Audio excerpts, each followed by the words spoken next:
सदाशिवसमारम्भां शङ्कराचार्यमध्यमाम् अस्मदाचार्यपर्यन्तां वन्दे गुरुपरम्पराम्।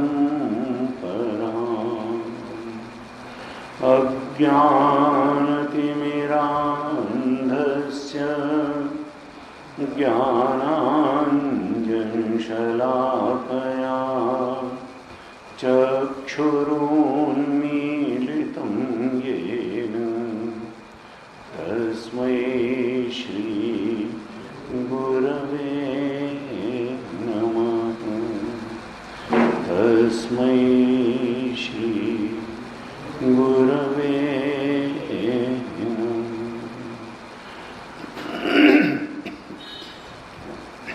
शांति मंत्र का पाठ करें। ओम भद्रं कर्णेभिः शृणुयाम देवाः।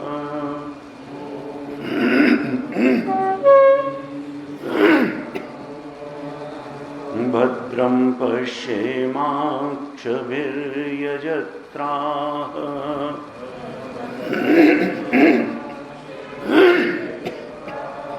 स्थिरैरङ्गैस्तुष्टुवागंसस्तनूभिः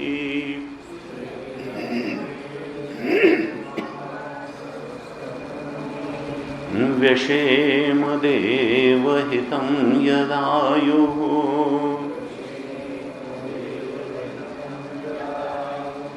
स्वस्ति न इन्द्रो वृद्धश्रवाः।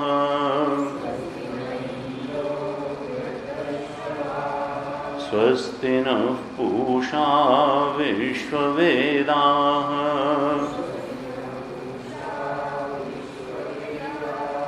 स्वस्ति नस्तार्क्ष्यो अरिष्टनेमिः।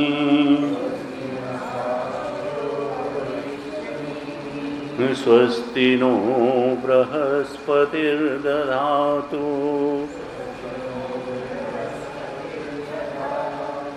ओम शांति शांति शांति।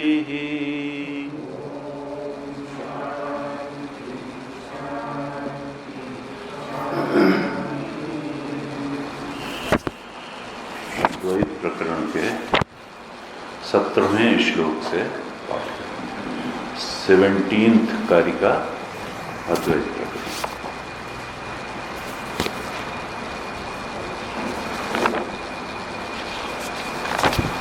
दोहराइएगा 17th कारिका। स्वसिद्ध सिद्धांत व्यवस्थासु द्वैतिनो निश्चिता दृढम् परस्परं विरुध्यन्ते तैरयं न विरुध्यते अद्वैतं परमार्थो हि द्वैतं तद्भेद उच्यते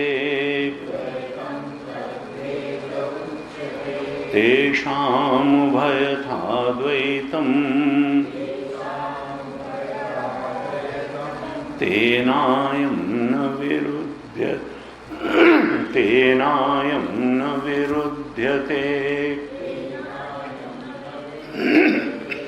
मायया भिद्यते तत् नान्यथाजं कथञ्चन तत्त्वतो भिद्यमाने हि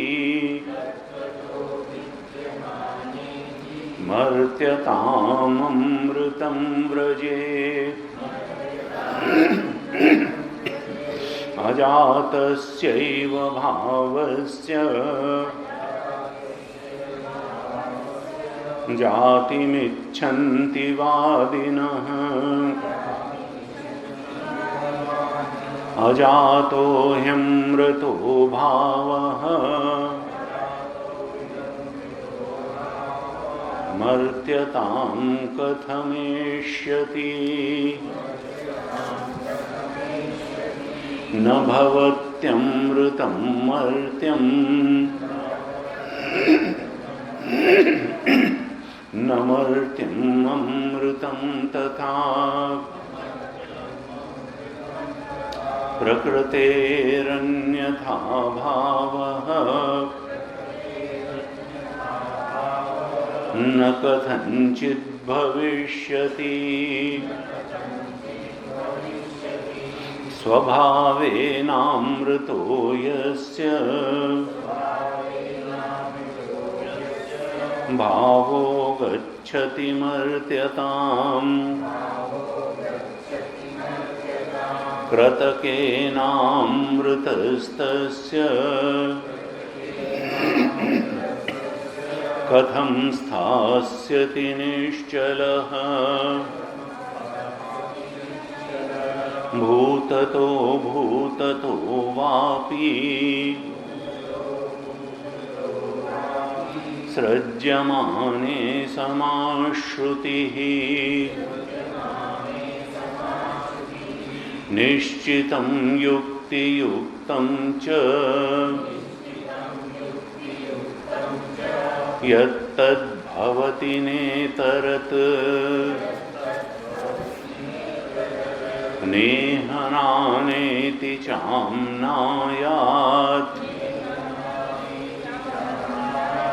इन्द्रो मायाभिरित्यपि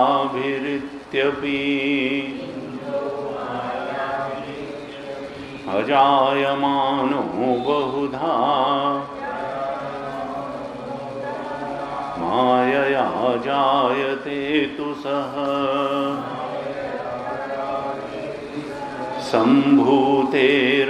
सम्भूतेरपवादाच्च सम्भवः प्रतिषिध्यते कोर्मेनं जनयेदिति कारणं प्रतिषिध्यते स एष नेति नेतीति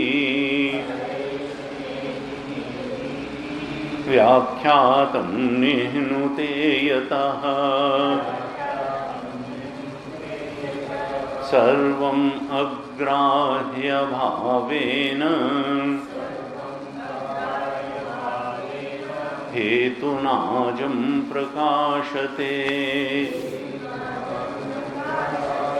सतो हि मायया जन्म युज्यते न तु तत्त्वतः तत्त्वतो जायते यस्य जातं तस्य हि जायते असतो मायया जन्म तत्त्वतो नैव युज्यते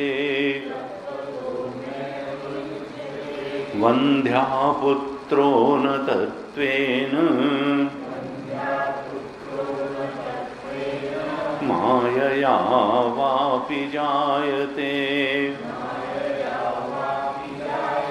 यथा स्वप्ने द्वयाभासम् स्पन्दते मायया मनः तथा जाग्रद्वयाभासम्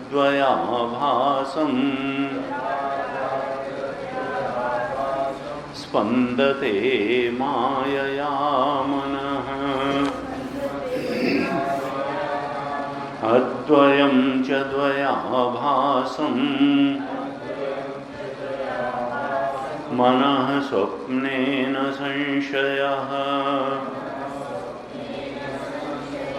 अद्वयं च द्वयाभासम्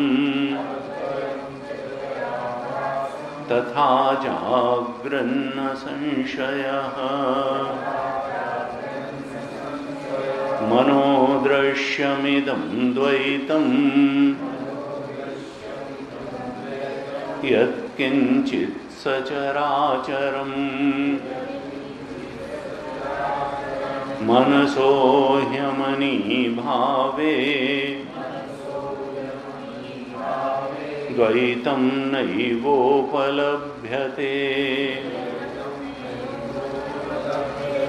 आत्मसत्यानुबोधेन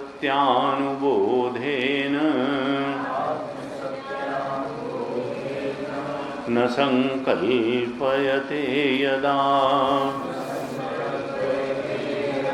अमनस्तां तदा याति ग्राह्याभावे तदग्रहम्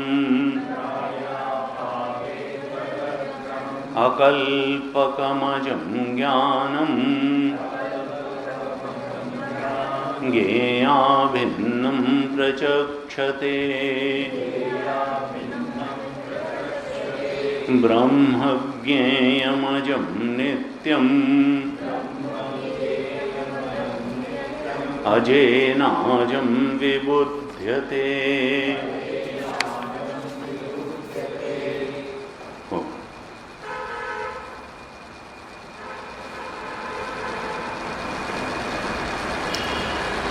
अद्वयं द्वयाभासं मनः स्वप्ने न संशयः अद्वयं च द्वयाभासं तथा जागृत न संशयः। 30वीं कारिका में 30th मनोदृश्यमिदं द्वैतम यत्किंचित सचराचरम्। 31वीं कारिका में देखो, जो कुछ भी है चर अचर सचराचर सब मन का ही दृश्य है। द्वैत जो है दिखता है, तत्वतः उसका अस्तित्व नहीं है। मनसो ह्यमनी भावे द्वैतम न एव उपलब्ध्यते। जब यह मन अमनी भाव को उपलब्ध हो जाता है, तब जिस रूप में द्वैत अभी हमको उपलब्ध हो रहा है, सच्चा लग रहा है, उस रूप में द्वैत दिखाई नहीं देता है। उस रूप में द्वैत उपलब्ध नहीं होता है। कब? जब मन अमनी भाव को उपलब्ध हो जाता है। हमको लगता है कि जागृत अवस्था बहुत सच्ची है और जागृत का संसार, बाह्य संसार तो बहुत ही सच्चा है। लेकिन ये द्वैत ग्राह्य ग्राहक, जानने वाले हम हैं, जाना जाने वाला संसार है, सृष्टि। भावना विचार बाहर के विषय सब जानी जाने वाली वस्तुएं हैं। ये ग्राह्य ग्राहक भाव, ये द्वैत स्वप्न में भी है और जागृत में भी है। लेकिन सुषुप्ति में ये नहीं है। तो क्या हम सुषुप्ति में नहीं हैं? हम तो सुषुप्ति में भी रहे। जागृत और स्वप्न में ये मन रहता है और सुषुप्ति में ये मन लीन हो जाता है। यानी हमारे रहने से और न रहने से द्वैत का कोई संबंध नहीं है।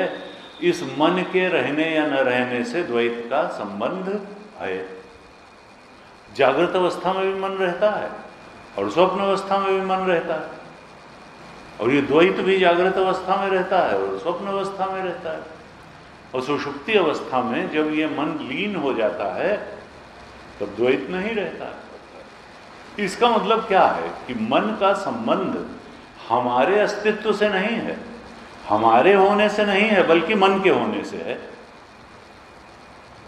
मन के होने से है। यानी जो हमको ये द्वैत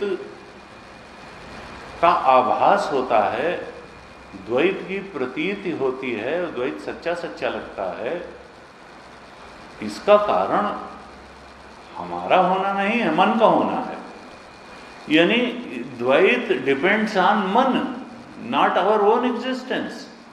हमारे अस्तित्व पर द्वैत का अस्तित्व निर्भर नहीं करता है, मन के अस्तित्व पर निर्भर। और मन क्या है भाई? मन तो शरीर का, सूक्ष्म शरीर का एक भाग है। यानी ये सारा खेल जो है, और उस सूक्ष्म शरीर का कारण क्या है? कारण शरीर। कारण शरीर कैसे बना है? अज्ञान से। कारण शरीर ही तो स्थूल और सूक्ष्म शरीर का कारण है, इसीलिए तो उसको कारण कहते हैं। और उसका स्वरूप क्या है? अज्ञान। अज्ञान के कारण सूक्ष्म और स्थूल दोनों शरीर बने। कारण शरीर ही स्थूल और सूक्ष्म शरीर का कारण है, और सूक्ष्म शरीर कहें या मन कहें, वो द्वैत और द्वैत के ग्रहण का कारण है। यानी इस द्वैत के मूल में क्या हुआ? मन, और मन के भी मूल में क्या हुआ? कारण शरीर यानी अज्ञान। यानी द्वैत के मूल में क्या हुआ? अज्ञान। किसका अज्ञान? आत्म स्वरूप का अज्ञान, अपने सच्चे स्वरूप का अज्ञान। अपने सच्चे स्वरूप के अर्थात आत्मा के ब्रह्मत्व के अज्ञान के कारण द्वैत भास रहा है, और द्वैत सच्चा सच्चा भास रहा है। किसको भास रहा है? मन को। मन जिसकी उत्पत्ति का स्रोत ही अज्ञान है, जो अज्ञान के कारण ही खड़ा हुआ है। इसलिए कहा कि देखो ये सब मनोमय है। स्वप्न की सृष्टि जैसे मनोमय है, जागृत की सृष्टि भी बिल्कुल उसी प्रकार से मनोमय है। इसमें किंचित मात्र, रंच मात्र भी अंतर नहीं है। और जो चीज मनोमय होती है वो सच्ची नहीं होती है। वो प्रातीतिक हो सकती है, आभासी सत्ता हो सकती है, व्यावहारिक सत्ता हो सकती है, लेकिन परमार्थ रूप से उसकी सत्ता नहीं हो सकती। तत्वतः उसकी कोई सत्ता नहीं है। नाम रूप का आरोपण हो सकता है। मिट्टी परमार्थ है, सुराही, घड़ा, कुल्हड़, सकोरा, ये सब नाम रूप के आरोपण हो सकते हैं। इसी प्रकार से तत्वतः तो आत्म तत्व है, परमात्म तत्व है, हमारा चेतन है, सत्ता तो उसी की है। सत्ता द्वैत की नहीं है, सत्ता हमारे परमार्थ आत्म तत्व की है। और ये सब नाम रूप का उस पर आरोपण है। मनोदृश्यम इदम द्वैतम यत् किंचित सचराचर।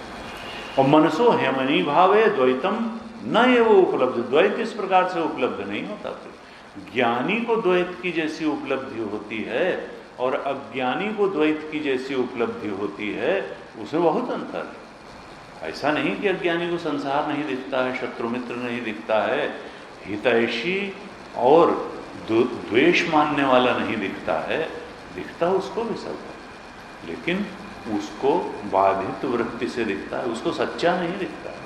वो जानता है कि सच्चा तो स्वरूप है और ये दिखता है नहीं। आकाश में नीलिमा दिखती है नहीं। सीप में चांदी दिखती है नहीं। मरुभूमि में जल दिखता है नहीं। दिखना और होना अलग अलग बात। जो अध्यास है वो दिखता है, लेकिन सत्य क्या है? अधिष्ठान। आकाश सत्य है, नीलिमा नहीं। सीप सत्य है, चांदी नहीं। किरणें सत्य हैं, मरुभूमि का जल नहीं। मिट्टी सत्य है, अनेक अनेक बने बर्तन नहीं। आभूषण सत्य हैं, लोहा सोना सत्य है, आभूषण नहीं। लोहा सत्य है और तत्व सत्य है। वो जो अनेकता है वो सत्य नहीं है। उस अनेकता के अधिष्ठान के रूप में जो एकत्व है, एक तत्व है, सत्य वही है। ये सारी कारिकाएं उसी अद्वैत तत्व की ओर इशारा कर रही हैं और उसी के बोध कराने के लिए प्रयासरत है।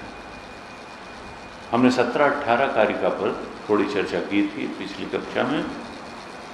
17वीं कारिका में कारिकाकार ने कहा था कि स्वसिद्धांत व्यवस्थासु द्वैतिनो निश्चिता दृढ़म परस्परम विरुध्यन्ते तैरयम न विरुध्यते।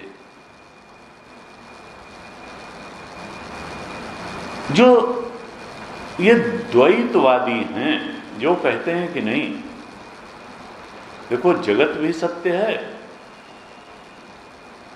और जगत को जानने वाला भी सत्य है, यानी ग्राह्य भी सत्य है और ग्राहक भी सत्य है। जानने वाला तत्व जो है वो भी सत्य है और जानी जाने वाली चीजें भी सत्य हैं। हम भी सत्य हैं और हम जिन चीजों को जान रहे हैं वो भी सत्य हैं। यही तो द्वैत है, ग्राह्य ग्राहक भाव। तो जो द्वैती हैं वो भी भाई अपने मत में बिल्कुल दृढ़ हैं और निश्चित हैं। वो मानने को तैयार नहीं है कि अद्वैत सत्य है। द्वैतिनो निश्चिता दृढ़म, वो भी अपने मत में आग्रही हैं और बड़े इलेबोरेट तरीके से अपने सिद्धांत की व्याख्या भी करते हैं। स्वसिद्धांत व्यवस्थासु, अपने सिद्धांतों की उन्होंने व्याख्या कर रखी है, व्यवस्था कर रखी है। वो भाई अद्वैत की बात सुनने को तैयार नहीं है। कारिकाकार कहते हैं लेकिन वो क्यों गलत हैं? कहा इसलिए गलत हैं क्योंकि वो लड़ते रहते हैं। जो चीज लड़ाई पैदा करे वो सच्ची चीज हो सकती है। सच्ची बात वही हो सकती है जो राग द्वेष को मिटाए। सच्ची बात वही हो सकती है जो मन को शांति प्रदान करे। सच्ची बात वही हो सकती है जो वैर विरोध को समाप्त करे, मन को शांति और सुख की अवस्था में लाए। और ऐसी चीज अद्वैत है, द्वैत नहीं है। द्वैत में जब व्यक्ति फंसता है और अद्वैत सत्य को नकारता है, तब वो एक पक्षीय ढंग से सत्य को देख करके और अपने मत में ही दुराग्रह करके बैठ जाता है। जिस एंगल से सत्य को देखता है कहता हाँ यही ठीक है, यही ठीक है, यही ठीक है, और ये दुराग्रह करके फिर आपस में झगड़ा शुरू कर देता है। परस्परम विरुध्यन्ते, आपस में विरोध करता है। लेकिन जब अद्वैत के बोध में प्रतिष्ठित हो जाता है तो न विरुध्यते। ये अद्वैत तत्व किसी के विरोध में नहीं है, क्योंकि सुराही का घड़े कुल्हड़ के साथ विरोध हो सकता है, आकारों का नाम रूपों का एक दूसरे के साथ विरोध हो सकता है, माला का डंडे के साथ विरोध हो सकता है, डंडे का प्रतीयमान सर्प के साथ विरोध हो सकता है, लेकिन किसी अध्यास का अधिष्ठान के साथ क्या विरोध होगा? प्रतीयमान सर्प का भी रस्सी के साथ कोई विरोध नहीं है, प्रतीयमान दंड का भी अधिष्ठान रज्जु के साथ कोई विरोध नहीं है, माला का भी, भूछिद्र का भी अधिष्ठान के साथ अध्यास का कोई विरोध, क्योंकि विरोध हमेशा समान सत्ता का होता है। एक अध्यास है और एक अधिष्ठान है, एक सत्य है और एक भ्रम है, उनमें विरोध कैसे होगा?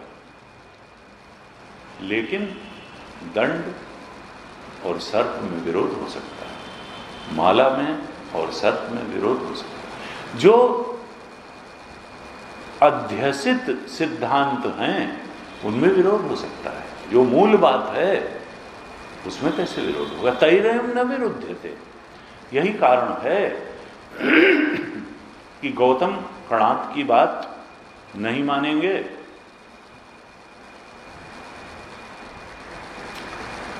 कपिल कणाद की बात नहीं मानेंगे, वो जैमिनी की बात नहीं मानेंगे। सारे जो दर्शन हैं वो आपस में एक दूसरे के साथ खड़े होने को तैयार नहीं होंगे। वेदांत सबका समन्वय करता है, कहता देखो किसी किसी दूर तक सब पहुंचाते हैं, लेकिन फिर आत्मबोध में तो श्रुति ही, उपनिषद ही प्रतिष्ठित करता है। वेदांतो नाम उपनिषद प्रमाण। उपनिषदों को प्रमाण मान करके अगर ठीक तरह से चलेंगे तो फिर सारे विरोध समाप्त हो जाएंगे और सत्य के बोध में प्रतिष्ठा हो जाएगी। अविवादो अविरुद्धश्च, ये जो अद्वैत दर्शन है ये विवाद रहित है। अविवादो और अविरुद्धश्च, ये किसी के विरोध में नहीं है, इससे कोई विवाद नहीं खड़ा होता, ये किसी के साथ विवाद नहीं करता है और ये किसी के विरोध में भी नहीं है। ये राग द्वेष को मिटाने वाला है, किसी से झगड़ा लड़ाई नहीं करता। ये पड़ा चंदन और खड़ा चंदन का झगड़ा नहीं करता, सन्यासी उदासी वैष्णव का भेद नहीं करता। कहता भाई सब अपने अपने ढंग से चल रहे हैं, लेकिन हाँ अगर आग्रह दुराग्रह बना लोगे तो फिर एक सीमा पर पहुंचकर तुम्हारी आध्यात्मिक उन्नति रुक जाएगी, उस अयम आत्मा ब्रह्म के बोध पर पहुंच नहीं पाओगे। अगर श्रुति को नकारोगे तो ठीक है, अंतःकरण शुद्धि हो जाएगी, थोड़ी शांति मिल जाएगी, हो सकता है समाधि में थोड़ा सुख मिल जाए, लेकिन परम सत्य के बोध से वंचित रह जाओ। बिना श्रुति की शरण में गए, उपनिषद की वेदांत की शरण में गए, गुरु चरणों में बैठे, तुम परम सत्य के वास्तविक स्वरूप से परिचित नहीं हो पाओ। तद्विद्धि प्रणिपातेन परिप्रश्नेन सेवया उपदेक्षन्ति ते ज्ञानम ज्ञानेन तत्वदर्शिनः। जब तक तत्वदर्शी ज्ञानी की शरण में नहीं जाओगे और उसका उपदेश प्राप्त नहीं करोगे, तब तक मोह से मुक्ति नहीं होगी, अज्ञान से मुक्ति नहीं होगी। ऊपर ऊपर फुरहरी लगती रहेगी, थोड़ा थोड़ा कुछ मालूम पड़ता रहेगा, लेकिन अगर वहाँ चले गए, ठीक तरह से श्रवण मनन निधिध्यासन कर लिया, तो यज् ज्ञात्वा न पुनर्मोहम एवं यास्यसि पांडव। हे अर्जुन, फिर मोह को प्राप्त नहीं होगे। तत्र को मोह कह शोका एकत्वम अनुपश्यते। जब उस एक तत्व के बोध में प्रतिष्ठित हो जाओगे तो न शोक रह जाएगा न मोह रह जाएगा। न भय रह जाएगा। सत्य आईने की तरह साफ हो जाएगा और उसमें शाश्वत रहनी हो जाएगी, जो परिस्थितियों की मोहताज नहीं होगी, जो तुम्हारी स्मृति की भी मोहताज नहीं होगी, निरपेक्ष बोध होगा, किसी पर डिपेंडेंट नहीं होगा। कहा ऐसा वो चरम और परम शांति और सुख, उसके लिए अद्वैत ही प्रॉमिस करता है कि देखो यही जीवन मुक्ति का विलक्षण सुख है, और इसके पहले जो भी सुख मिलेगा वो लगेगा कि मिला, लेकिन सरक जाएगा, तो शाश्वत सुख की प्राप्ति नहीं होगी। ये जो एकत्व दर्शन है ये राग द्वेष को मिटा देने वाला है और जीवन मुक्ति के विलक्षण सुख को प्रदान करने वाला है। इसलिए ये जो आत्मा का दर्शन है, आत्मा के एकत्व का दर्शन है, यही सम्यक दर्शन है, यही वास्तविक दर्शन है। इसी दर्शन को पाकर के सारी भ्रांतियां, सारा ज्ञान, सारा राग, सारा द्वेष सब समाप्त होने वाला है, और जन्म जन्मांतर से इस जीव को जिस शांति और सुख की तलाश है, जिस मुक्ति की तलाश है, वो प्राप्त हो जाने वाली है। इसलिए इस अद्वैत सिद्धांत का कोई विरोध नहीं कर सकता। ये चरम और परम सिद्धांत है, ये हमारा अपना आत्मा ही चरम और परम प्राप्तव्य है। ऐसे 17वीं कारिका में कारिकाकार ने बताया। 18वीं कारिका में क्या कहा था? अद्वैतम परमार्थो ही द्वैतम तद भेद उच्यते, तेषाम उभयथा द्वैतम तेनायम न विरुध्यते। कारिकाकार कहते हैं अद्वैतम परमार्थो ही, देखो जो परम अर्थ है, जीव का परम अर्थ है, परम साध्य है, वो तो अद्वैत ही है। उस अद्वैत तत्व की प्राप्ति, उस अद्वैत तत्व के बोध में प्रतिष्ठित हो जाना, यही परमार्थ है, परम अर्थ है, चरम लक्ष्य है। अब कोई कह सकता है कि फिर द्वैत की स्थिति क्या है? कारिकाकार कहते हैं द्वैतम तद भेद उच्यते। ये जो द्वैत दिखाई देता है, स्वप्न और जागृत में द्वैत दिखाई देता है, सुषुप्ति में तो दिखाई नहीं है। ये जो द्वैत दिखाई देता है स्वप्न और जागृत में, ये द्वैत अद्वैत का ही भेद है, परमार्थ का ही भेद है। भेद का मतलब क्या होता है? वेदांत में ये जो भेद शब्द है ये थोड़ा पारिभाषिक है। भेदो नाम विलक्षण। भेद का मतलब है जिसका लक्षण भिन्न हो, जैसे सुराही है, घड़ा है, कुल्हड़ है, तो लक्षण तो अलग अलग है। लक्षण से हम सुराही को पहचानते हैं, लंबी गर्दन है, पेट उसका मोटा है, छोटा ऊपर, गर्दन के ऊपर छोटा, और घड़े में थोड़ा ज़्यादा उसका जो है ग्रीवा, कंबू ग्रीवा, और ऊपर थोड़ा मुंह उसका चौड़ा होता है। कुल्हड़ नीचे से पतला, ऊपर चौड़ा होता है। ऐसे जो है सकोरे के अलग। तो लक्षण से हम घड़े को, सुराही को, सकोरे को, कुल्हड़ को पहचानते हैं। तीनों का, चारों का लक्षण अलग अलग है, लेकिन तत्व क्या है? तत्व तो सब में मिट्टी है। तत्व तो मिट्टी ही है, लक्षण अलग अलग है। लक्षण से भेद दिखाई देता है। लक्षणों के कारण घड़े का, सुराही का, कुल्हड़ का, सकोरे का भेद है, लेकिन तात्विक रूप से भेद है नहीं, तत्व तो मिट्टी है। कहा देखो, ये जो द्वैत सृष्टि में दिखाई देता है, ये केवल भेद है। तत्वतः वो आत्म तत्व ही एक ही तत्व है। परमार्थ रूप से तो एक ही तत्व है, ये केवल लक्षण का भेद है।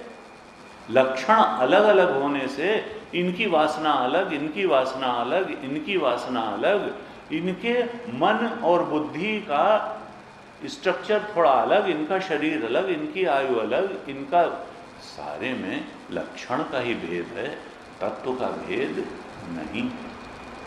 कहा अद्वैतम, परमार्थ रूप से जो परम अर्थ है, द्वैत का जो अधिष्ठान है वो अद्वैत ही है। केवल लक्षणों के भेद के कारण द्वैत अनेक भेद वाला दिखाई देता है, तत्वतः भेद नहीं है, लक्षण में ही भेद है। द्वैतम तद भेद उच्यते। जो द्वैत है वो केवल विलक्षण है, तत्व से, अधिष्ठान से लक्षण का ही अंतर है। प्रतीयमान सर्प में रज्जु से लक्षण का अंतर है, तत्व का तो कोई अंतर, तत्व तो रज्जु ही है, तत्व का अंतर नहीं है। कहा कि लेकिन तेषाम उभयथा द्वैतम, जो द्वैतवादी हैं, जो कहते हैं कि नहीं, ग्राह्य भी सत्य और ग्राहक भी सत्य, जानने वाला भी सत्य और जानी जाने वाली चीजें भी सत्य, जो द्वैतवादी हैं वो कहते हैं कि देखो,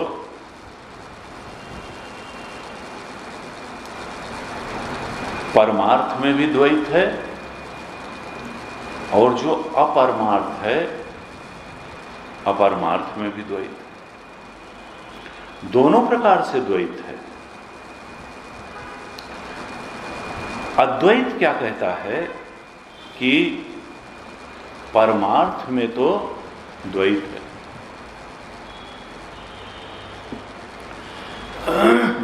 परमार्थ में द्वैत है, लेकिन जो अपरमार्थ है वो तो केवल लक्षण का भेद है, वहां पर द्वैत में परमार्थता कुछ भी नहीं है। लेकिन जो द्वैती हैं वो कहते हैं कि नहीं, द्वैत सत्य है, दोनों ही सत्य हैं, और लेकिन अद्वैत का उनसे कोई विरोध नहीं है, क्योंकि वो भी द्वैत को स्वीकार करता है, लेकिन लक्षण के भेद के आधार पर स्वीकार, वो दोनों की सत्ता नहीं स्वीकार करता कि द्वैत की बिल्कुल अलग सत्ता है, जानी जाने वाली चीजों की अलग सत्ता है और जानने वाले की अलग सत्ता है। अद्वैत कहता है कि देखो, सत्ता जानने वाले की ही है, जानी जाने वाली चीजों की उस रूप में सत्ता नहीं है जिस रूप में जानने वाले की सत्ता है। चेतन ही सत्य है, सत्ता चेतन की है और चेतन की ही सत्ता है। सत्ता और चेतन दो अलग अलग होते ही नहीं। सत्ता चेतन की है, चेतन सत्तावान है, और चेतन के अलावा केवल लक्षणों का भेद है, वहां कोई सत्ता जैसी चीज नहीं है। सत्ता तो चेतन की है, और चेतन कौन है? जानने वाला, दृष्टा। जितनों को तुम समझ रहे हो कि ये अनेकता है, इनका अधिष्ठान कौन है? चेतन ही अधिष्ठान है, क्योंकि सत्ता तो चेतन की है, रज्जु स्थानी चेतन ही है। ये अनेकता सर्प स्थानी, माला स्थानी, दंड स्थानी, जलधारा वो छिद्र स्थानी है। अधिष्ठान जिसकी सत्ता है, जिस पर ये सब सुपर इम्पोजिशन है, अध्यास है, वो तो चेतन है। और चेतन क्या पर रूप होता है? नहीं, वो तो दृष्टा ही है चेतन। इसका मतलब फिर वही आया कि दृष्टा ही अधिष्ठान है, और दृष्टा तुम्हारा अपना आपा है, तुम ही हो दृष्टा। यानी सेंटर ऑफ द साइक्लोन, इस सारी विचित्रता के केंद्र में तुम्हारा ही ये चेतन है, तुम्हारा अपना आपा है, वही अद्वैत है, वही परमार्थ है।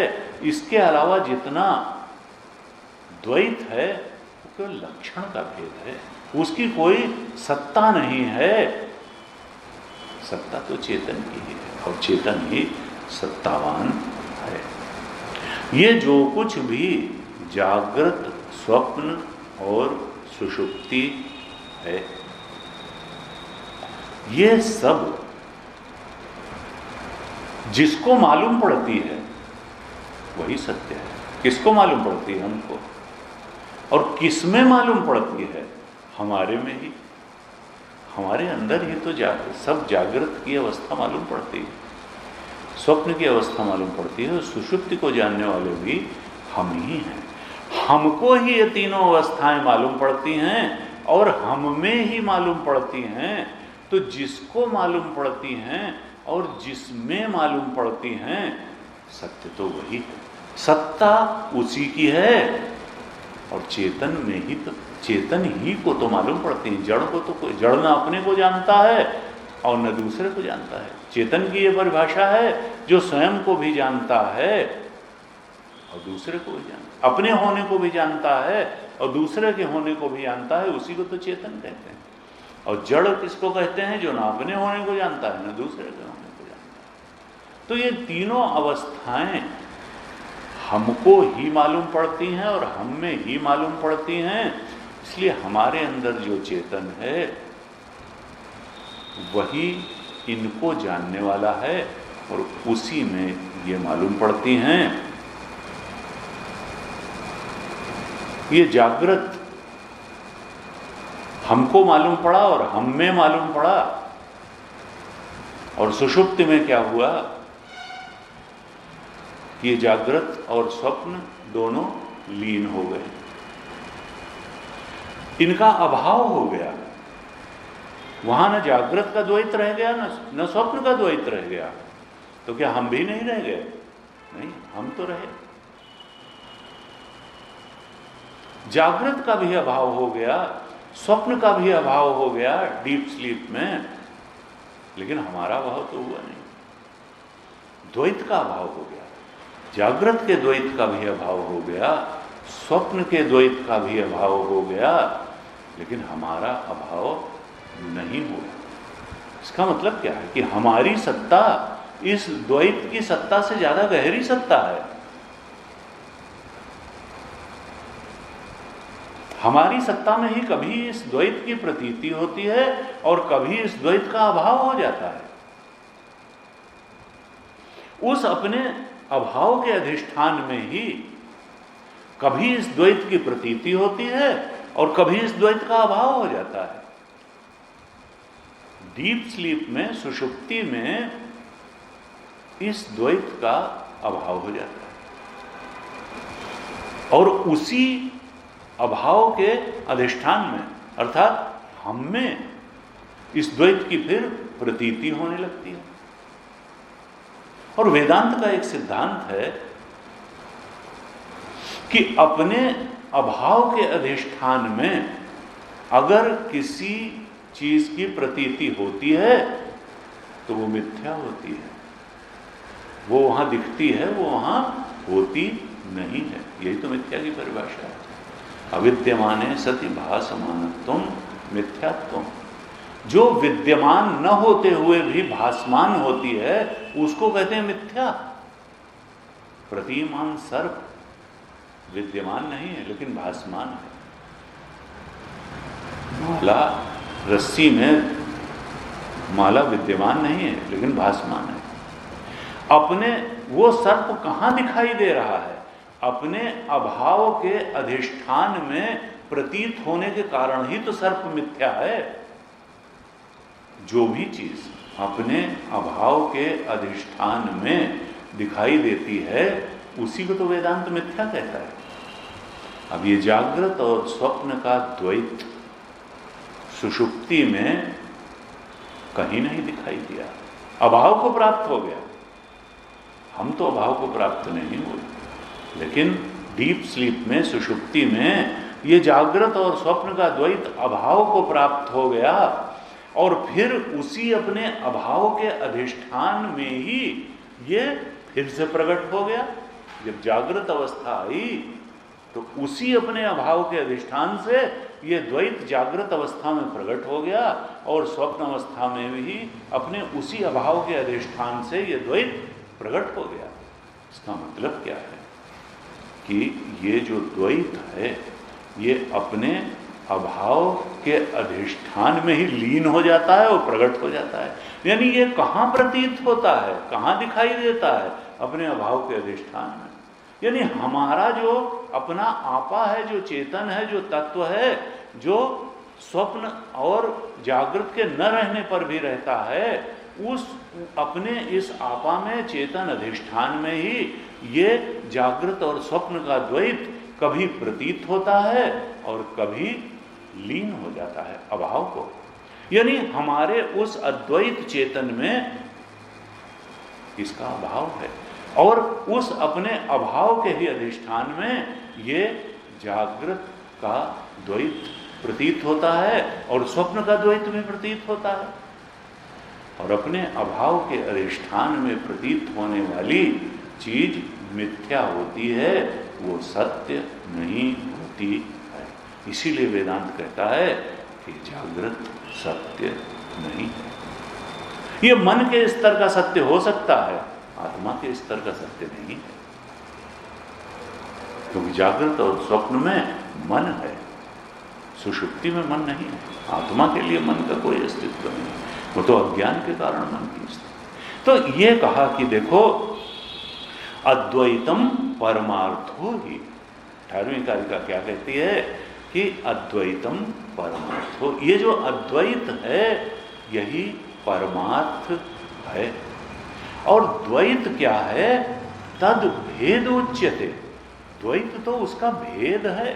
तत्वतः द्वैत का कोई अस्तित्व नहीं है, वह अद्वैत ही अध्यसित होता है द्वैत के रूप में। अज्ञान के कारण वह अद्वैत ही द्वैत के रूप में प्रतीत होता है। प्रतीति है, तत्वतः उसका अस्तित्व नहीं है। सत्ता चेतन की है, चेतन की सत्ता है, द्वैत की सत्ता नहीं है। अब अगर बिना बदले, अगर चेतन को चेतन ही रहना है और सत्ता चेतन की ही है और फिर भी उससे द्वैत बनना है, बिना बदले, ये इतनी जड़ता और अनेकता अगर सृष्टि में बनी है तो क्या ये वास्तव में बनी है? वेदांत कहता है देखो चेतन में कोई परिणमन हो, जब सत्ता एक ही है और चेतन है उसमें कोई परिवर्तन, तो दूध बदल के जैसे दही बनता है वैसे तो बन ही नहीं सकता है। तो फिर कैसा होगा? ये जो द्वैत की प्रतीति है ये किस प्रकार की है? कहा विवर्त है। ये वास्तव में परिणमन होकर के चेतन में अनेकता नहीं बनी है, द्वैत नहीं बना है।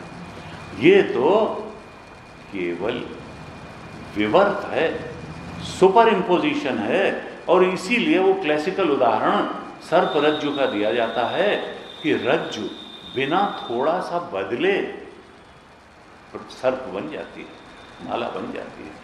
उसी प्रकार से ये चेतन बिना थोड़ा सा भी परिवर्तित हुए द्वैत बना। और क्या वास्तव में बना होना कुछ नहीं, अज्ञान के कारण ऐसा दिखा।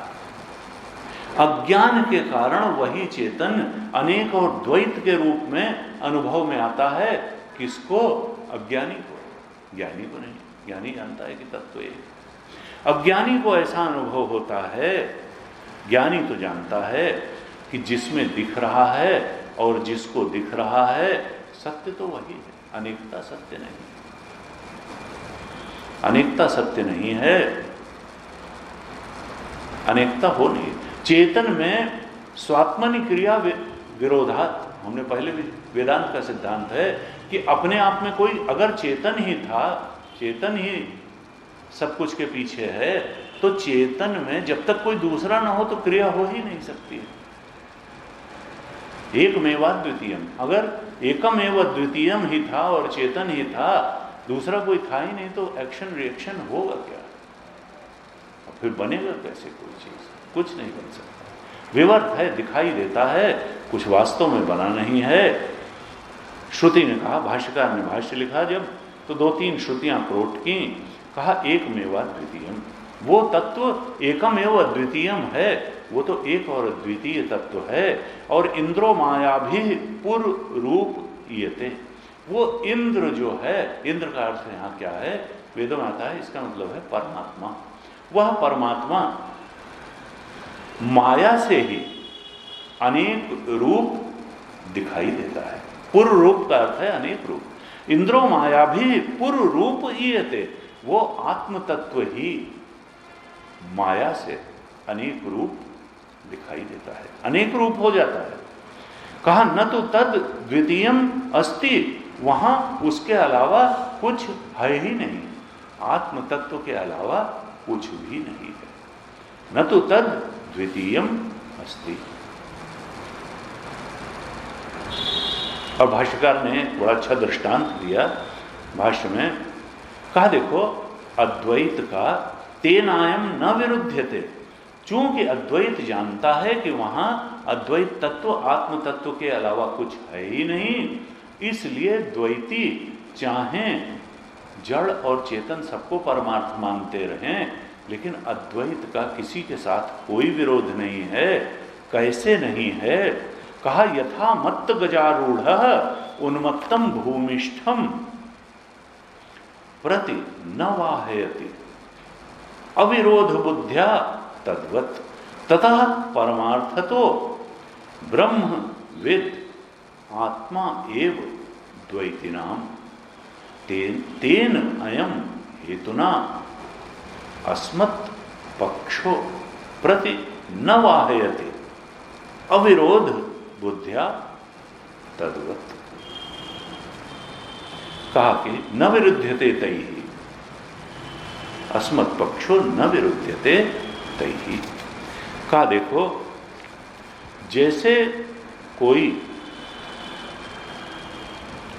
एक हाथी पर चढ़ा हुआ व्यक्ति आ रहा हो, एक महावत है, हाथी लिए चला आ रहा है, और एक दूसरा व्यक्ति सड़क पर उसके सामने मार्ग पर आ रहा है, और क्या है कि वो नशा किए हुए, वो नशा किए हुए है, और नशे में तो कोई सामने वाले को कुछ समझता ही नहीं, तो वो ललकारता है। वो जो नशा किया हुआ व्यक्ति है वो हाथी पर चढ़े हुए व्यक्ति को ललकारता है और कहता है ये मत समझना कि तुम ही हाथी पर चढ़े हुए चले आ रहे हो, हम भी हाथी पर सवार हैं। तुम्हारी अगर इतनी हिम्मत है तो बढ़ाओ अपने हाथी को हमारी तरफ और हमारे हाथी से उसकी टक्कर कराओ। अब वो जो हाथी पर चढ़ा हुआ व्यक्ति है वो जानता है कि ये उन्मत्त है, ये सेंसेस में नहीं है, ये तो पैदल चलता चला आ रहा है, और ये नशे में होने के कारण अपनी उन्मत्त मानसिक स्थिति के कारण मुझे ललकार रहा है, और अगर मैं इसकी तरफ हाथी बढ़ा दूंगा तो ये तो हाथी के पैर के नीचे कुचल करके मर जाएगा। तो वो उसके चैलेंज को स्वीकार नहीं करता है और अपने रास्ते चलता रहता है। क्यों? क्योंकि उसके साथ उसका कोई विरोध नहीं है। वो तो जानता है कि मैं हाथी पर चढ़ा हुआ हूं और ये पैदल चला आ रहा है, ये उन्मत्त है, इसको ज्ञान ही नहीं है कि ये क्या कह रहा है और क्या नहीं कह रहा है, इसलिए इससे विरोध मानने का कोई वास्ता नहीं है। कहते हैं यही हाल अद्वैत और द्वैतियों का है। अद्वैत वाला द्वैती से क्यों विरोध मानेगा? वो तो अभी ठीक बात जान ही नहीं रहा है। वो अपने रास्ते, वो जैसे मानो कोई नशा किए हुए आदमी अधूरी बात मान करके कहता है कि चलाओ हाथी में, तो भाई क्या चलाएं?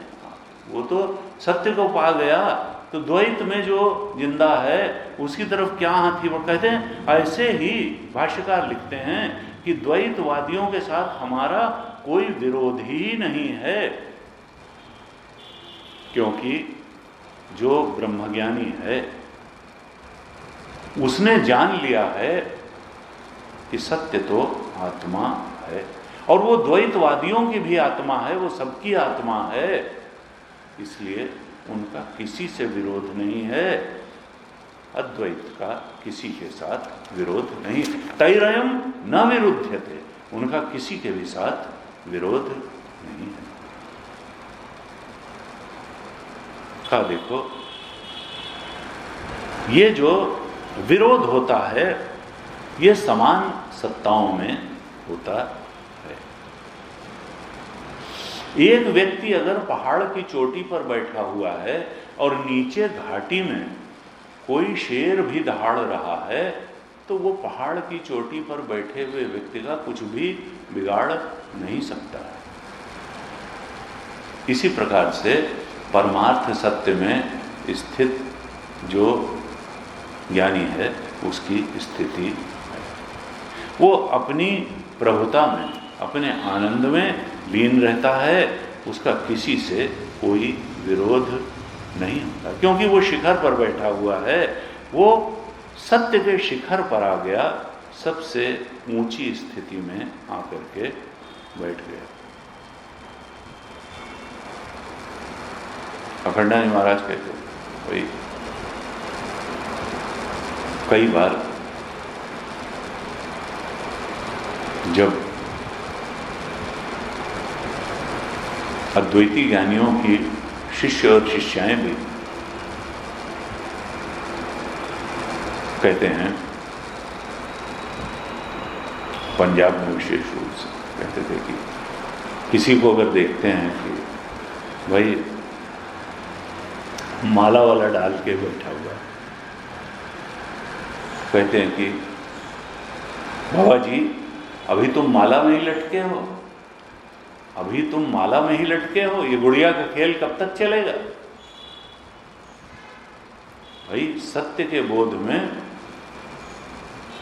तुम अभी अपने को मन बुद्धि शरीर ही मान करके बैठे हुए हो, या इनके ऊपर भी उठने का इरादा है? वहां तक पहुंचना है जहां ये लगे कि शरीर हम नहीं है, मन नहीं है, बुद्धि नहीं है, अंतःकरण हम नहीं हैं। हम तो इनके साक्षी हैं, हम तो इनके असंग दृष्टा हैं, हम तो अद्वय चेतन हैं। उस अद्वय चेतन के बोध तक जब तक नहीं पहुंचे, हम अपने को शरीर मन बुद्धि मानते रहे, तब तक तो द्वैत में ही फंसे ही रहना होगा। ये द्वैत व्यावहारिक हो सकता है, द्वैत प्रातिभासिक हो सकता है, इसकी आभासी सत्ता हो सकती है, व्यावहारिक सत्ता हो सकती है, लेकिन पारमार्थिक सत्ता नहीं है। पारमार्थिक सत्ता तो अद्वैत की है। यही समझाना चाह रहे हैं 18वीं कक्षा। अब यह भी कहा जा सकता है कि फिर श्रुतियां द्वैत की बात करती ही क्यों हैं? तो भाष्यकार ने लिखा कि देखो, ये श्रुतियां सामान्य व्यक्ति की अनुभूति का अनुवाद करती हैं, ये सत्य का निरूपण नहीं है जो द्वैत की बात करती हैं। जो साधारण व्यक्ति का जो अनुभव होता है उसका अनुवाद कर रही हैं, वहां से धीरे धीरे लेकर के अद्वैत तत्व तक उठाने के लिए जो द्वैत की बात करती हैं वो करती हैं। वो उनका चरम संदेश नहीं है द्वैत। अगर वो कर्मकांड की बात करती हैं, अगर वो उपासना की भी बात करती हैं द्वैत में रहते हुए, तो वो उनका चरम संदेश नहीं है। चरम संदेश यही है कि कर्म कांड, कर्म योग उपासना करते हुए अंत में उस अद्वैत आत्म तत्व के बोध में प्रतिष्ठित हो जाओ। त्याग की बड़ी चर्चा है। न कर्मणा न प्रजया धनेन त्यागे नैके अमृतत्वम आनशु, कैवल्य उपनिषद में कहा कि देखो एक त्याग से ही अमृतत्व की प्राप्ति होती है। बहुत ज्यादा कर्म करने से नहीं होगी, संतान उत्पन्न करने से नहीं होगी, बहुत धन कमाने से नहीं होगी। न कर्मणा न प्रजया धनेन त्यागेन एके, एकमात्र त्याग से ही अमृतत्व की प्राप्ति होगी।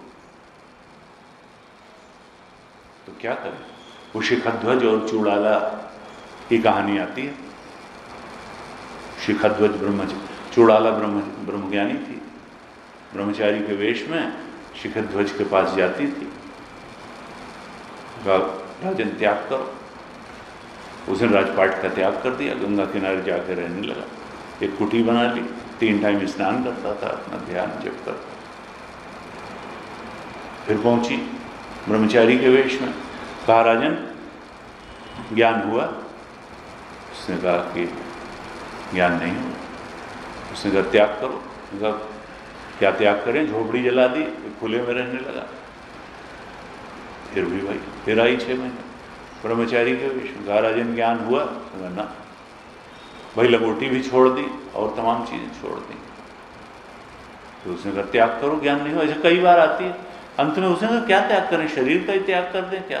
तो चला गंगा में डूबने, कि शरीर को छोड़ देते हैं।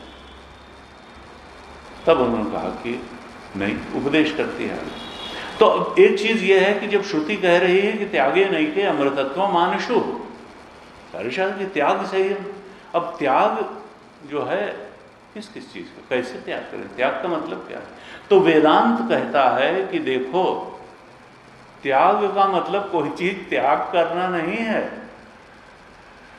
जो त्यक्त है उसको त्यक्त्वेन जान लेना ही त्याग करना है। कि शरीर का त्याग नहीं करना है, ये कभी अपना था ही नहीं, इस बात को जान लेना ही इसका त्याग करना है। ये मकान कभी अपना था ही नहीं, इस बात, ये मन बुद्धि कभी अपने थे ही नहीं, इस बात, ये तो त्यक्त ही थे। त्यक्त को त्यक्तवत जान लेना यही त्याग करना है। इसको कहीं से फिजिकली त्याग नहीं किया जा सकता है, न करना है। ये जान लेना कि ये कभी अपना था ही नहीं। अपना तो केवल आत्मा था, सच्चिदानंद स्वरूप, जो सब कुछ का अधिष्ठान था। ये जो अध्यस्त था, द्वैत था, वो सब तो त्यक्त ही था। हम व्यर्थ में ही उसको अपना मान करके बैठे हुए थे, मैं और मेरा मान करके बैठे हुए थे। अरे वो ना कहीं मैं था ना मेरा था, तो वो तो त्यक्त ही था। त्यक्त को त्यक्तवत जान लेना यही वेदांत का त्याग है, और इसी से अमृतत्व की प्राप्ति होती है। वास्तव में कुछ त्याग व्याग नहीं करना है। कहां त्याग करेंगे? यानी जो अध्यस्त है उसको अध्यस्त के रूप में जान लेना, और अधिष्ठान को अधिष्ठान के रूप में जान लेना। ये जान लेना कि प्रतिमान सर्प तो वहां कभी था ही नहीं, तो त्यक्त ही था। जो है उसको है जान लेना, जो नहीं है था उसको, हमारा कभी ये नहीं था। ये तो त्यागा ही हुआ था, हमेशा से त्यागा हुआ था। और हम अज्ञान के कारण चूंकि इसको पकड़ पकड़ के बैठे हुए थे। अहम येषाम मम एते। जब गीता भाष्य लिखा भगवान शंकराचार्य ने, तो एकदम प्रारंभ में ही लिखा कि ये अविद्या प्रत्यय है क्या, जो मनुष्य को बांध के बैठा हुआ है, और जो सारी भ्रांतियों और दुख का कारण है, संसरण का कारण है, और जिसको मिटाने से ज्ञान होगा, और जिसको मिटाना ही उद्देश्य है। कहा वो प्रत्यय किस प्रकार का है? अहम येषाम मम एते, मैं ये हूं और ये मेरे हैं। मैं के बारे में जो भ्रम है और जो मेरे के बारे में भ्रम है, इसको मिटा देना, यही तो सत्य को पाने का रास्ता है। अहम येषाम मम एते। कहा जो त्यक्त है उसको त्यक्त्वेन जान लेना, त्यक्तवत जान लेना, तो ये तो कभी मेरा था ही नहीं, मैं था ही नहीं, यही तो त्याग होगा। ये जो प्रतीयमान सर्प है, मैं और मेरा, जो मन बुद्धि शरीर है, जो कारण शरीर है, इसको प्रतीयमान सर्पवत जान लेना और आत्म तत्व को अधिष्ठान रज्जुवत जान लेना। बस यही तो त्याग का स्वरूप है। अपने उस प्रज्ञान घन स्वरूप को जान लेना, यही सबसे बड़ा ज्ञान है। और ज्ञान से ही त्याग है। अज्ञान के कारण जिसको मैं माना हुआ था, उसका तो स्वतः त्याग हो जाने वाला है, उसका त्याग करने की आवश्यकता है। वो तो त्यक्त था ही। का इस प्रकार से जो कुछ लोग कहते हैं कि देखो, जो भगवान शंकराचार्य ने या श्रुति ने जो कहा, तो कई बार जो फिलॉसफी में, एमए में या बीए में पढ़ाई जाती है फिलॉसफी, तो वो कहते हैं कि भाई शंकर का दर्शन क्या है, जैमिनी का कर्म मीमांसा का दर्शन है, किसी का कोई दर्शन है, चिदणवाद है, मोनड है, वैशेषिक है, न्याय का तर्क वाला है, सांख्य का विवेक है, योग का ध्यान लगाने वाला है।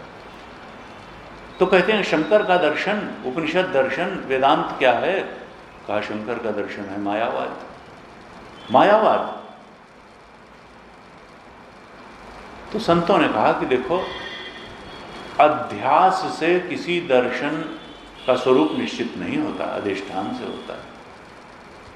शंकर का दर्शन, वेदांत का दर्शन, व्यास भगवान का दर्शन, ये मायावाद नहीं है, ये ब्रह्मवाद है। ये ब्रह्मवाद है, मायावाद नहीं है। ये तो जब इंटेलेक्चुअली उसको देखा जाता है तो लोग कह देते हैं मायावाद। ये मायावाद नहीं है, ये ब्रह्मवाद है, क्योंकि सत्य ब्रह्म है, सत्य माया नहीं है। वाद अधिष्ठान से बनेगा, अध्यारोप से नहीं बनेगा। माया तो अध्यारोप रूप का। इस प्रकार से ये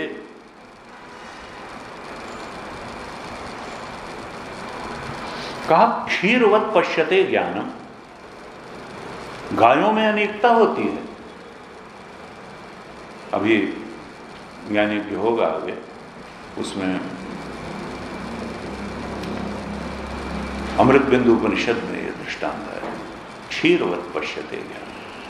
कहा देखो, गायें अलग अलग हो सकती हैं, कोई काली हो सकती है, कोई भूरी हो सकती है, कोई चितकबरी हो सकती है, कोई लाल हो सकती है, कोई सफेद हो सकती है, लेकिन दूध सबका सफेद ही होता है। इस तरह से इस जगत में अनेकता हो सकती है, लेकिन ज्ञान तो एक है, स्वरूप तो, चेतन तो एक है। क्षीरवत पश्यते ज्ञान। क्षीर, उनमें जो है एकता देखो, क्षीर वो तो वही है। इस प्रकार से 18वीं कारिका में बातें बताई और अद्वैत को ही परमार्थ निश्चित किया। अभी ये चलेगा, अद्वैत को ही परमार्थ निश्चित करेंगे। 19वीं कारिका में क्या कहते हैं कारिकाकार? माया भेद्यते हेतत् न अन्यथा अजम कथंचन तत्वतो विद्यमाने ही मर्त्यताम अमृतम व्रजेत। कारिकाकार कहते हैं माया भिद्यते ही एतत् न अन्यथा अजम कथंचन। ये जो अज पदार्थ है, जो अजन्मा है, यानी अद्वैत, अद्वैत का तो कोई कभी न जन्म हुआ, वो तो एकमेव अद्वितीय, पहले भी था, आज भी है, आगे भी रहेगा। ये तो द्वैत जो है कभी प्रतीत होता है, कभी नहीं होता है, कभी कुछ होता है।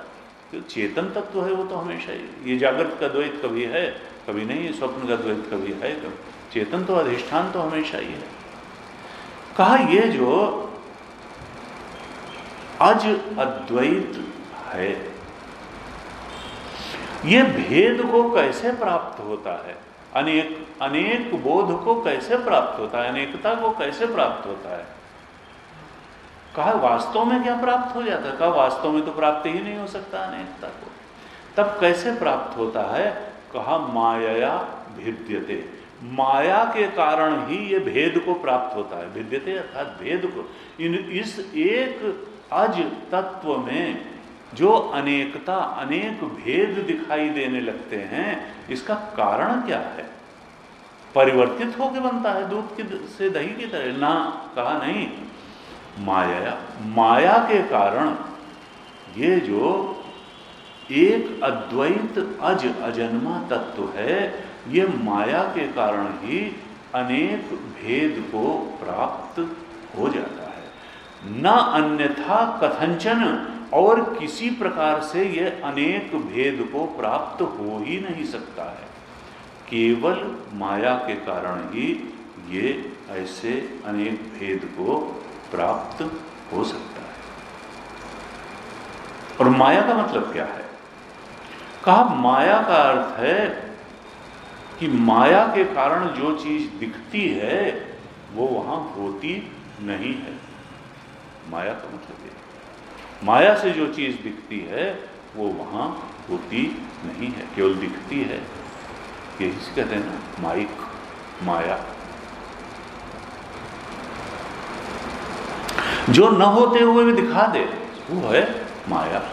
अव्यक्त नामनी परमेश शक्ति है तो परमात्मा, अब दिखा दिया जगत।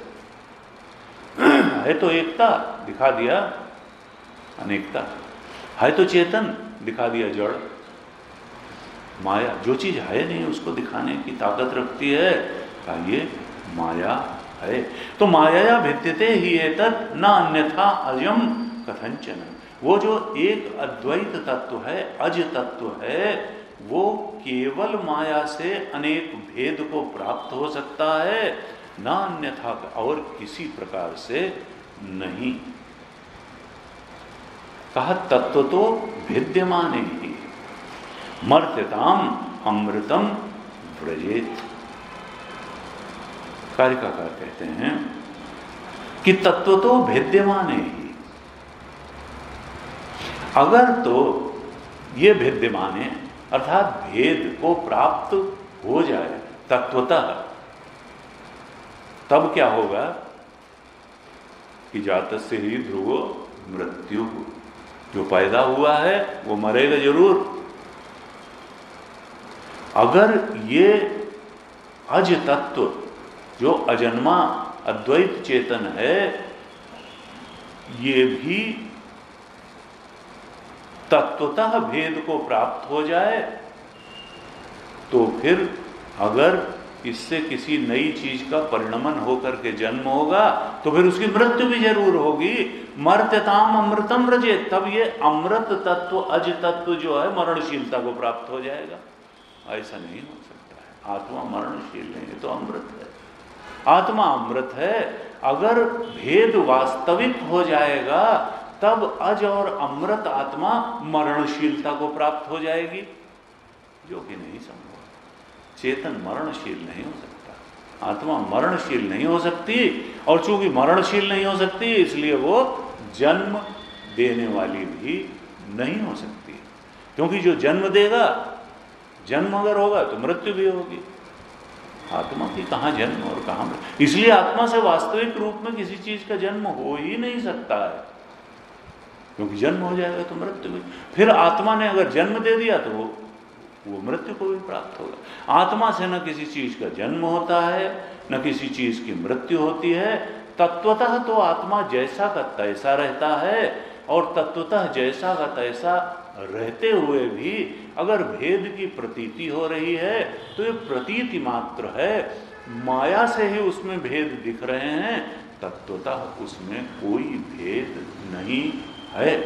तत्व तो भिद्यमाने ही, तत्वतः अगर भेद हो जाएगा तो वो अज अमृत अद्वैत आत्मा मरणशीलता को प्राप्त हो जाएगा, जिसका कोई सवाल ही नहीं है।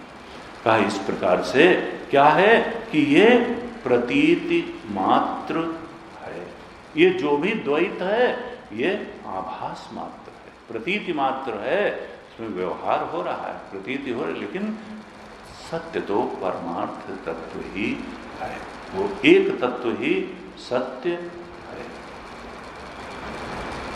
एक बच्चा अपने पिता के साथ उंगली पकड़ करके जाता है और आसमान की ओर बरसात में देखता है। बरसात के बाद सूरज निकला तो देखता है आकाश में इंद्रधनुष बना हुआ। अरे आकाश में कितने अच्छे अच्छे रंग हैं, आकाश कैसा बढ़िया रंग गया। तो पिताजी कहते हैं नहीं नहीं, आकाश रंगा नहीं है, ये दिखाई दे रहा है। रंग आकाश में दिखाई दे रहे हैं, ये रंग वहां है नहीं। आकाश को किसी ने कूंची और रंग लेकर के रंगा नहीं है। ये इंद्रधनुष जो आकाश में दिखाई दे रहा है, जो आकाश रंगा हुआ दिखाई दे रहा है, ये दिखाई दे रहा है, वो रंगा हुआ नहीं है। बच्चा जल्दी समझ नहीं पाता। नहीं, जब दिखाई दे रहा है तो रंगा हुआ है। पिताजी जानते हैं कि रंगा होगा कुछ नहीं, बच्चा जल्दी मानने को तैयार नहीं हो। ये दिख रहा है तो रंगा है। इसी प्रकार से ये संसार रंग बेरंगा है, द्वैत है, अनेक अनेक रंगों से रंगा हुआ है। तो जो बाल बुद्धि है, ज्ञानी है, वो कहेगा कि इतना रंगीन और रंग बिरंगा संसार, हम इसको जो कैसे मान लें कि वो है ही नहीं। वहाँ तो केवल आकाश है, वहाँ तो केवल चेतन है, हाँ? वो प्रतीति मात्र है। और ज्ञानी जानेगा कि वो कुछ रंग बिरंगा वगैरह नहीं है। वहाँ न दुख है न सुख है। वहाँ जो है दुख से दुखी होना भी मूर्खता है और सुख से सुखी होना भी मूर्खता है। वो तो आत्मा ही सत्य है। शांति और सुख का स्वरूप तो आत्मा है, चेतन है। कहा इस प्रकार से वो जो तत्व है, जो परमार्थ सत्य है, जो अद्वैत है, जो तुम्हारा अपना आपा है, जो दृष्टा है, वही अधिष्ठान है। जो तुम्हारे अंदर चेतन है, जो सब कुछ सारे द्वैत का दृष्टा है, साक्षी है, वही द्वैत का अधिष्ठान भी है। जो अध्यस्त है द्वैत, वो सत्य नहीं है। जो अधिष्ठान है, जो दृष्टा है, जो साक्षी है, जो चेतन है, जो तुम्हारा अपना आपा है, सत्य वही है, परमार्थ वही है। उसी के बोध में स्थित होना, यही ज्ञान है। इसी अद्वैत तत्व की तरफ कारिकाकार इशारा कर रहे हैं और ये चाह रहे हैं कि हम सब उस अद्वैत तत्व के बोध में प्रतिष्ठित हो जाए। आज ओम पूर्णमदः पूर्णमिदं पूर्णात् पूर्णमुदच्यते पूर्णस्य पूर्णमादाय पूर्णमेवावशिष्यते। ओम शांति शांति शांति। हरि ओम श्री गुरुभ्यो नमः। हरि